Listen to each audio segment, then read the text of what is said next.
Alright, welcome back to Travis Strikes Again, No More Heroes. In this video, we are finally face to face with Doppelganger, where he is going to give us his life story as per usual. Probably one of the more interesting characters in the game. I like that he is just a crazy person. Again, the best character to do in a game like this is a character to contrast Travis.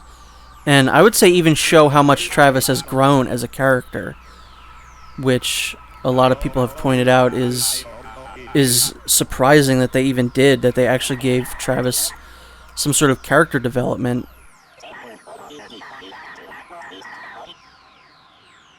This is like 10 years down the road from No More Heroes 2. And, you know, he's not the same guy that we knew. He's a little bit more reserved. He's still the same Travis that we know and love. But he's mellowed out a little bit, and he's, you know, again, this is a weird thing to say about Travis Touchdown, but he seems a little wiser.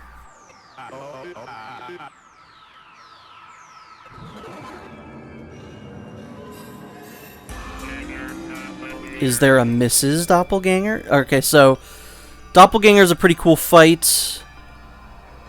Again, his boss theme is great. All the music in this game is great. I love to just start every single boss battle with throwing the boss into a wall and then following it up with something else. He reminds me a little bit of Henry from No More Heroes 1, the very end of that game. He has a lot of stabbing moves and very fast moves that are you know, kind of timing is the key to doing them. See ya.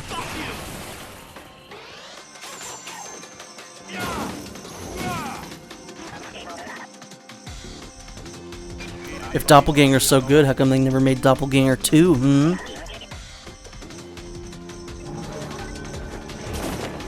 So this phase is kind of annoying. He'll spawn a bunch of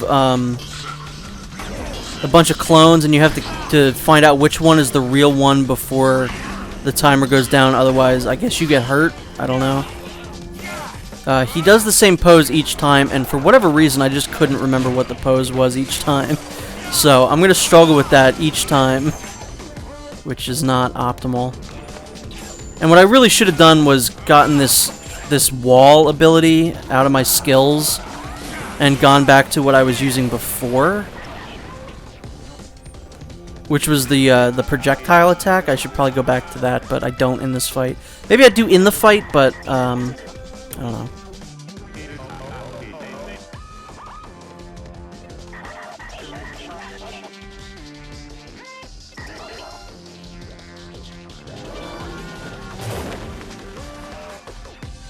So he's going to do it again, only there's more of them this time. I thought it was the one that's doing JoJo poses, but yeah, I couldn't quite figure it out. Yeah, so that just does a little bit of an attack there, and then you know, you have to do it again. Yeah, so it's that one. This is not optimal to do during a fight, as I've said before. It's just not, you know, you have to stay in that spot in order to heal. And there's probably going to be enemies coming out to kill you. This is so useless. It's just not good. Because the enemies, I think they can pass through it. Oh no, maybe they have to walk around it. I guess that's something. But in a boss battle, I don't really see that being very useful, personally. Yeah, this part of the fight, for some reason, I just fell apart at. I'm really unsure of why that happened. Bye-bye, Travis. You got one life left, bud. Make it count. Yeah, I think I'm getting rid of that chip. Because it stinks. Literally anything would be better.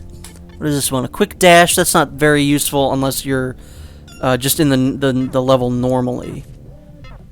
I mean, I guess it could be good for dodging attacks, but The fact that you have to wait for it to recharge means it's not really that useful.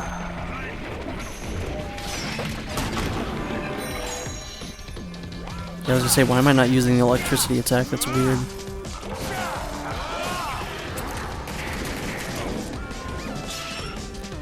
I love how all the boss themes are like completely different from each other. I think that's pretty cool. It's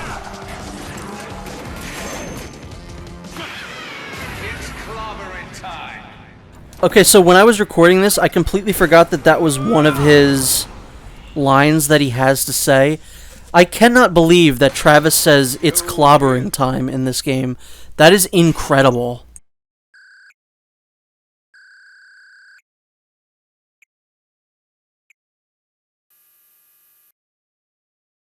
So, C rank, not good. Not my best showing there.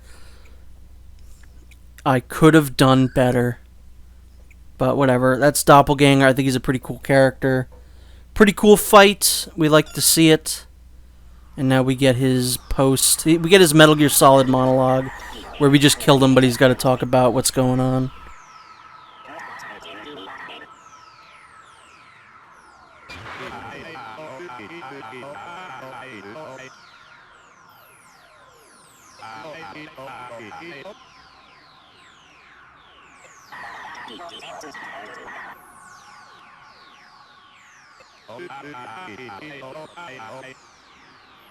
I love how weird his artwork is now. Like, he's wearing another person's head, or he has someone's head in their mouth. I don't know what exactly is being portrayed in that artwork, but it's weird and I like it.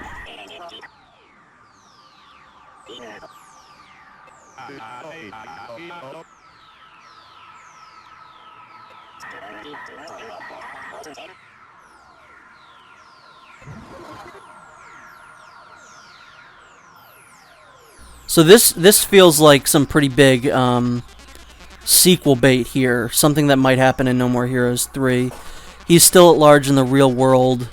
I feel like it's probably pretty accurate to believe that Doppelganger will return in No More Heroes 3. I don't think that's out of the realm of possibility.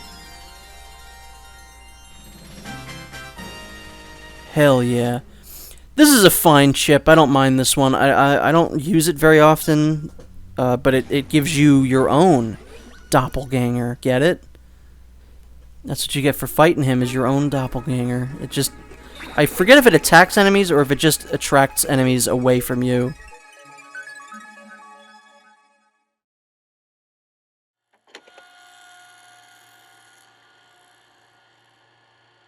Doppelganger wasn't a weirdo, a pervert, or a psycho. He was just a straight-up murderer. His soul is still wandering that city, most likely in search of his daughter. Is that his atonement? No. He was just an arrogant fucking snob. Always looking down on people. How full of shit. That one didn't let me skip for some reason. Like, I pressed that button twice. Maybe they just really wanted you to see that last little bit there. So we got new t-shirts, the ramen blog, we got a new fax, we got a fax from Gene too, that's weird, and a new scenario in Travis Strikes Back. So we're gonna just kind of explore the trailer a little bit, check out what that fax from Gene means. I think I read that one already. And if you want to read this, pause and read it, but I'm not going to go out of my way to read this. We're going to get God Bless America. So we got a fax from Gene here. I'm currently in a dark, wide open place, seems really high up. So if you pause the game and look at your statuses, one thing will say Gene, and it'll say status like at the trailer or something. So at this point in the game, Jean is going to go back to older levels, and we have to find her. And if you do it, you get a special chip at the end of, I think it's 4 times that Jean does this. So at the end of it, you get a brand new skill chip.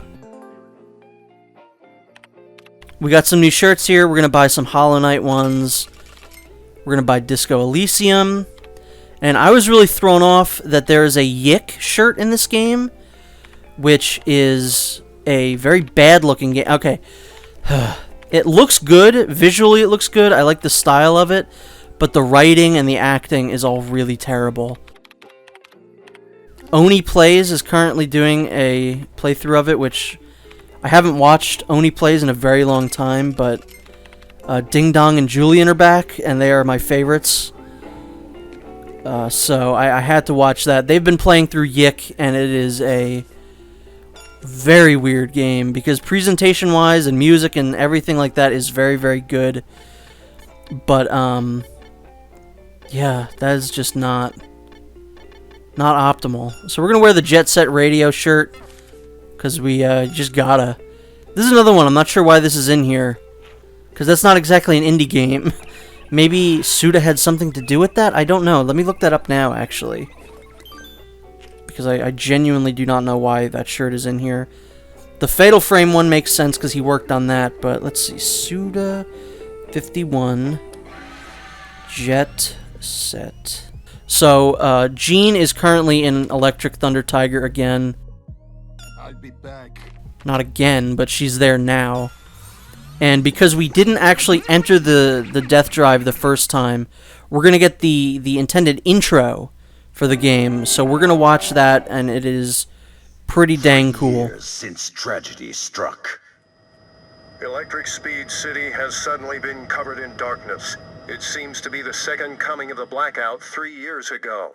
The city is currently being kept under full quarantine by the military and with absolutely no information released. One man No idea rises up what's actually once going again. on.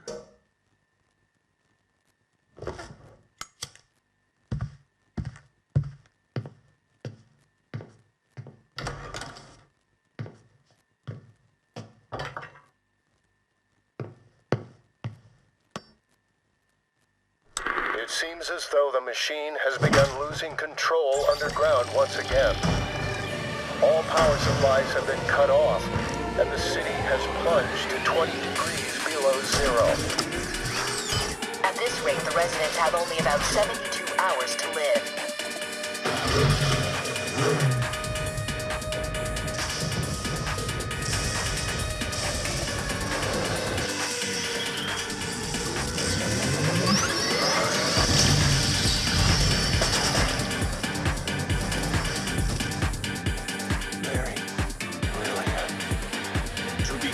Electro Triple Star and save his wife and daughter.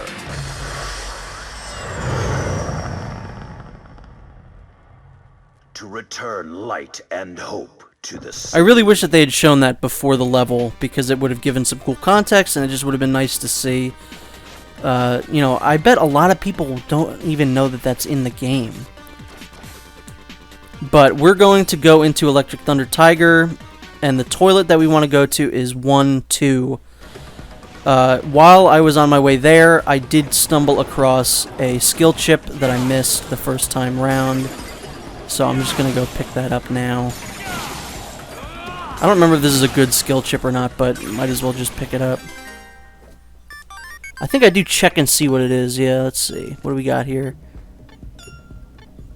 This chip is... That's the Doppelganger one we got. This is slowing down enemies. That's not that unique. So when you get close enough to Jean in the level, or at least the room that she's in, you will hear her start to meow. This is right after you use the platforms, you use the orbs to switch the platforms around. And, yeah, this is the area in the first level where I was trying to talk to Bugstra but couldn't because there were enemies around, so that at least helped me remember where this area is. So that was nice. That was useful that that happened to me. So we're going to do it right this time. We're going to kill the enemies before we go over there. Otherwise, who knows if we can even talk. We could probably talk to Jean. I probably didn't actually need to kill the enemies, but why not? I guess I wanted revenge. Get out of here, you bastard. And you can see me walk up these stairs very carefully, like I don't want to get electrocuted. So just right over here, next to Bugstra, we got Jean.